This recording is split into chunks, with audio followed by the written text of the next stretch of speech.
common errors that people tend to do with when they do installation work, they tend to either fit the guides too tight or they pull the guides too wide. If you put the guides too tight, which is closer in, the curtain becomes quite baggy. The wind can get hold of this and it can slow the door down. If the guides are stretched too far, the curtain's very tall, when the door's travelling in any wind situation, the door struggles to hit the floor because it's pulling against the wind and the guides at the same time. So the setup of the guide should be exactly as per the book.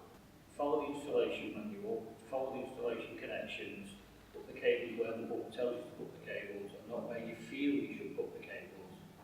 There are two dip switches in the three-phase panel, number 9 and 10 at the end of the row of the dip switches operate the safety edge and the photocell. If you do have problems, a simple problem with that is to switch them both off, try the door, switch one on, try the door, switch the second one on, try the door, one on the light where the problem is, and that you can deal with that directly.